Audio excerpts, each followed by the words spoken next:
하나님의 사랑이 인간 사랑을 가능하게 합니다. 우리가 서로 사랑함은 하나님이 먼저 우리를 사랑하셨기 때문입니다. 하나님이 이같이 독생자의 생명 주시기까지 우리를 사랑하셨으니 우리도 서로 사랑하는 것이 마땅하다라고 사도 요한은 말합니다. 그런데 놀라운 사실이 있습니다. 우리가 서로 사랑할 때 하나님께서 주시는 은혜가 있습니다. 참 감사한 일이죠. 어떤 은혜가 있습니까? 첫째로 안전하게 됩니다.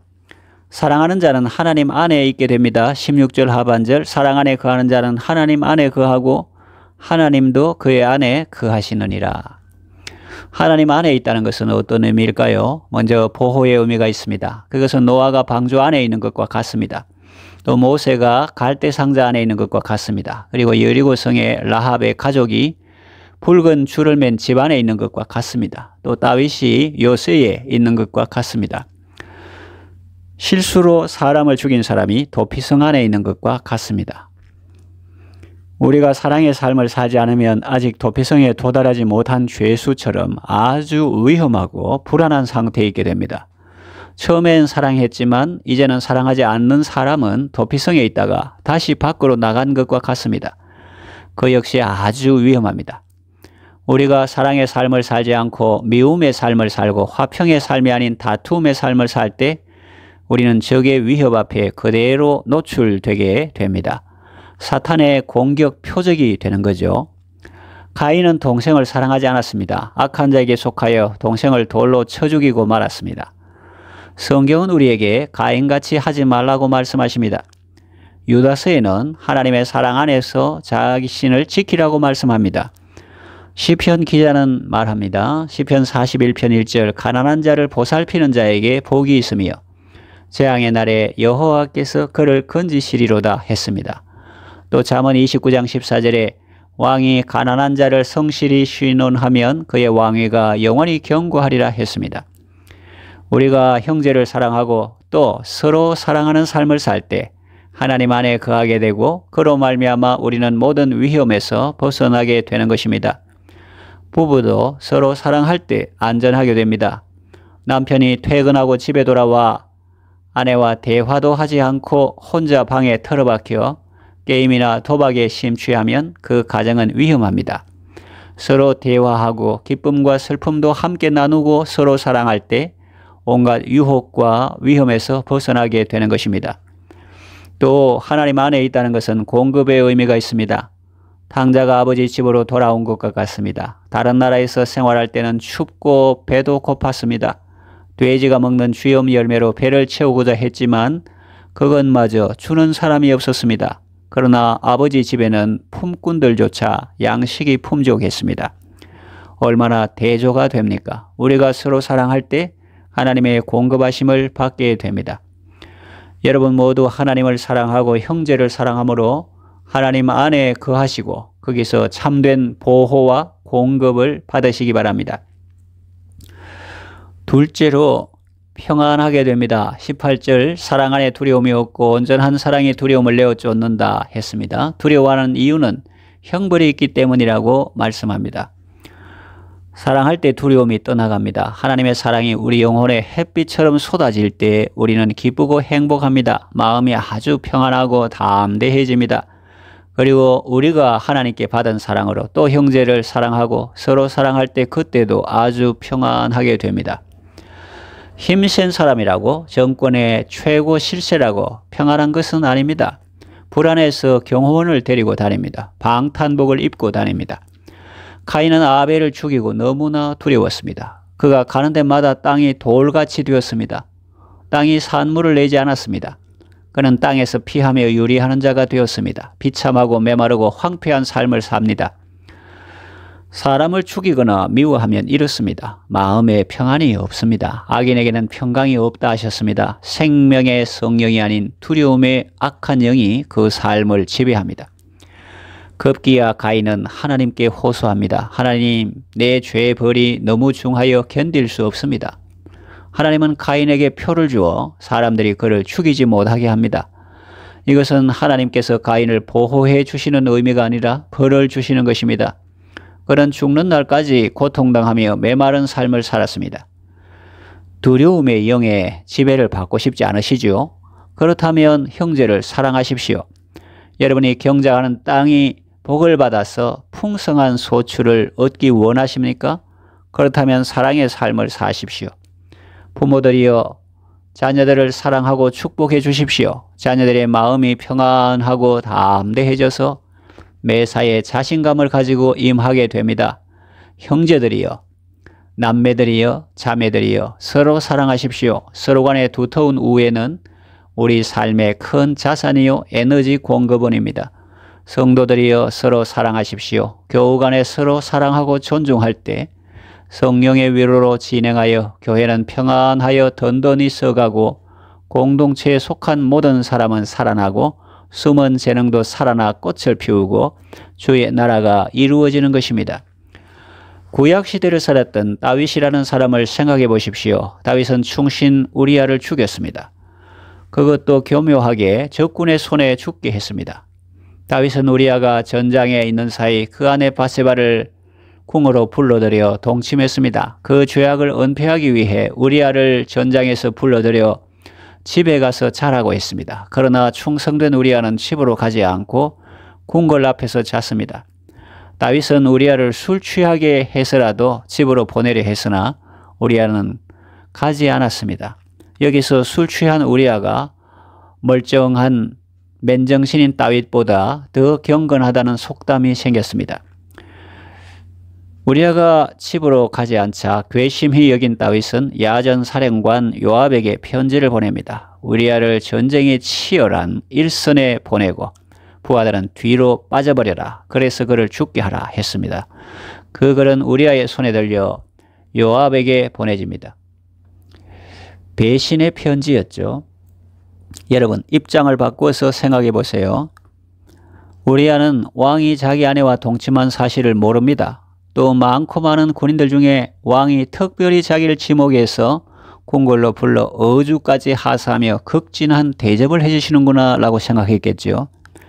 그리고 왕의 친서를 들고 야전 사령관에게 직접 전달하는 영광도 얻었습니다. 그것이 배신의 편지라는 사실은 꿈에도 생각 못했을 것입니다. 그리고 일선에 나가 용감하게 싸우다가 장렬히 전사했습니다. 이 사실을 누가 알겠습니까?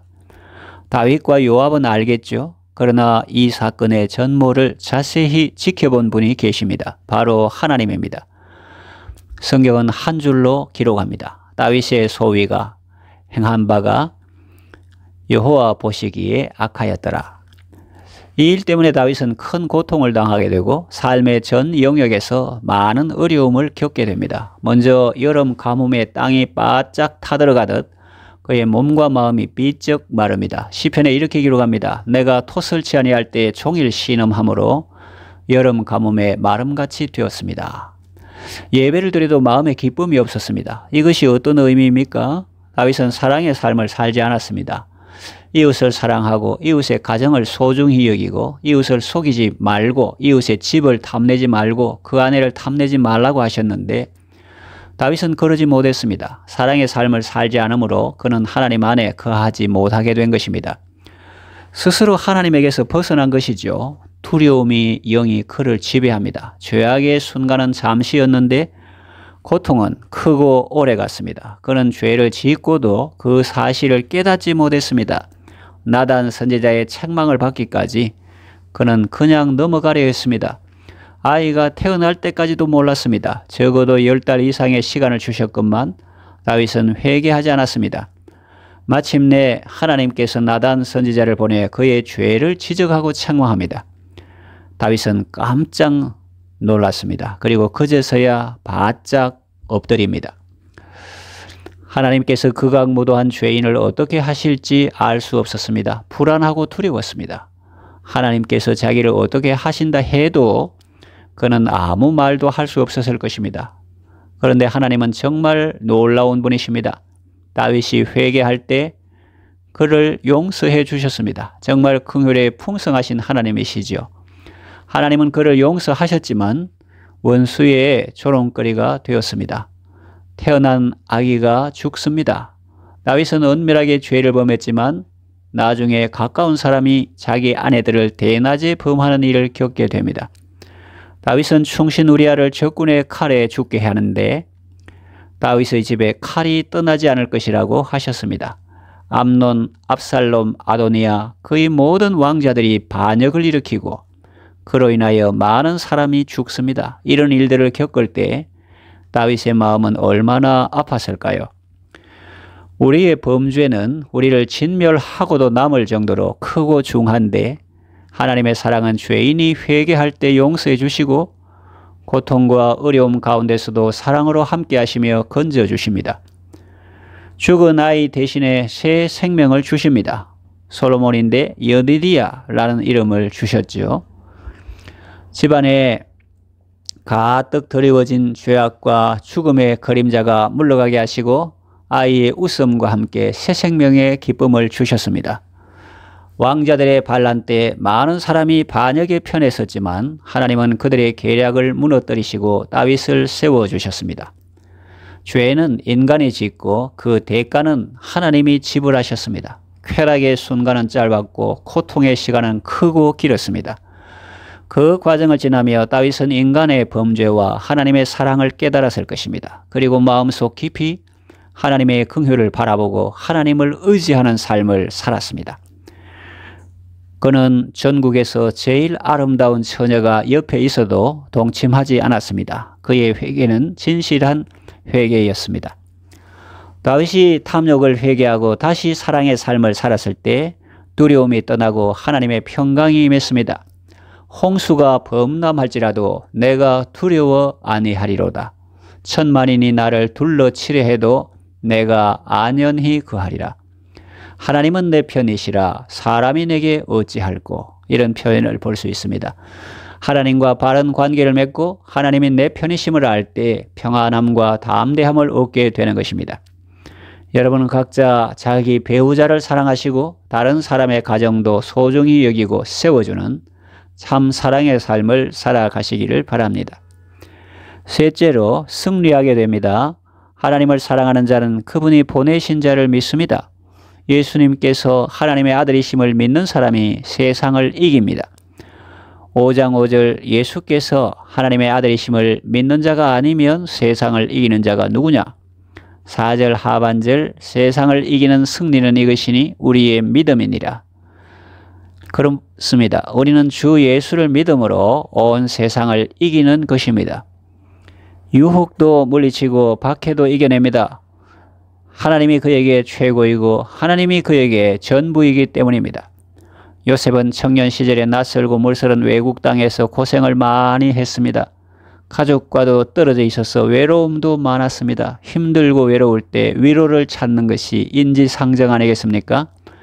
그때 보디발의 아내가 요셉을 유혹합니다. 그러나 요셉은 그 유혹에 넘어가지 않습니다. 피 끓는 젊은 청년이 어찌 그럴 수 있었을까요? 여호와께서 그에게 인자를 더하셨기 때문입니다. 하나님의 사랑으로 충만하기 때문에 요셉은 유혹을 이길 수 있었습니다. 주의 사랑으로 세상을 이긴 것이죠. 사도 바울은 유대교에서 기독교로 개종했다는 이유로 많은 박해를 받았습니다. 그리고 복음을 전한다는 이유로 더 많은 박해를 받았습니다. 그를 죽이기 전에는 먹지도 않고 마시지도 않겠다고 결심한 사람이 40명이나 될 정도였습니다. 여러 번 여행에 강의 위험도 있었고 강도의 위험이 있었고 동족의 위험도 있었고 이방인의 위험도 있었습니다. 그러나 그의 마음속에는 하나님의 사랑과 은혜에 대한 감사로 가득했고 또 교회와 성도를 향한 사랑으로 가득했기 때문에 그 어떤 어려움이나 고난도 그의 길을 가로막지 못했습니다. 사도 바울은 박해에 굴하지 않았습니다. 복음 전도를 멈추지 않았습니다. 사명의 길을 끝까지 달려갔습니다. 노년에 그는 이렇게 고백합니다. 나는 선한 싸움을 다 싸웠다. 나의 달려갈 길을 다 마쳤다. 믿음을 지켰다. 그는 주의 사랑으로 세상 이기고 끝까지 사명을 잘 감당하고 요단 건너 본향으로 갔습니다. 여러분들도 하나님의 사랑 안에서 세상을 이길 수 있습니다. 유혹과 핍박이 몰려와도 주 사랑하는 마음이 그 모든 것을 이기게 합니다. 하나님의 사랑 안에서 승리의 삶을 살아가시기를 바랍니다. 이제 말씀을 정리하며 맺으려고 합니다. 사랑할 때 안전합니다. 사랑할 때 평안합니다. 사랑할 때 승리합니다. 늘 하나님의 사랑 안에 거하시고 또 늘 형제를 사랑함으로 참으로 안전하고 평안하며 언제나 승리하는 삶을 살아가시기를 바랍니다.